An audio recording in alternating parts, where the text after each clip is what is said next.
જૂનાગઢ પ્રવાસન વિભાગના કમિશનર માણાવદર રિવરફ્રન્ટની મુલાકાતે પહોંચ્યા. પ્રવાસન વિભાગના કમિશનર માણાવદર પહોંચ્યા છે. ઉદ્ઘાટન વિના બંધ રહેલા રિવરફ્રન્ટ મુદ્દે બેઠક યોજવાની શક્યતા. ધારાસભ્ય અરવિંદ લાડાણી સહિત અગ્રણીઓ ઉપસ્થિત.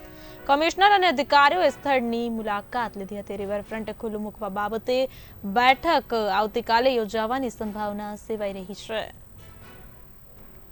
આજ રોજ પ્રવાસન વિભાગના અધિકારી માણાવદરમાં જે રિવરફ્રન્ટ બન્યો છે એની રૂબરૂ મુલાકાતે આવેલ. રૂબરૂ મુલાકાત લેવાનું કારણ એ કે આજથી 2 દિવસ પહેલાં આપણા પ્રવાસન મંત્રી શ્રી મોડુભાઈ બેરાને રૂબરૂ મળીને રજૂઆત કરતા આ રિવરફ્રન્ટ સંભાળવા માટેની જે ચર્ચા હતી એ બાબતે ચર્ચા કરી, જેના અનુસંધાને આજે પ્રવાસન વિભાગમાંથી અધિકારી માણાવદરના રિવરફ્રન્ટમાં શું સુવિધા ઘટે ને શું કરવાનું થાય એના આયોજન રૂપે આવ્યા. જે માણાવદરનું જે રિવરફ્રન્ટ છે એનું તાત્કાલિક ઉદ્ઘાટન થાય, લોકો એનો ઉપયોગ કરે, એના માટે સરકાર પ્રયત્નશીલ છે અને એના ભાગરૂપે આજે પ્રવાસન કમિશનર તરીકે મેં અહીંની મુલાકાત લીધી. સ્થાનિક આગેવાનો શ્રી સાથે મળીને અહીંયા જે કંઈ નાના મોટા ખૂટતા કામો છે એની સમીક્ષા કરી ટૂંક સમયમાં આનો ઉકેલ આવે એ દિશામાં અમારા પ્રયાસ છે. કાલે પણ જૂનાગઢ ખાતે એક મીટિંગ રાખેલી છે.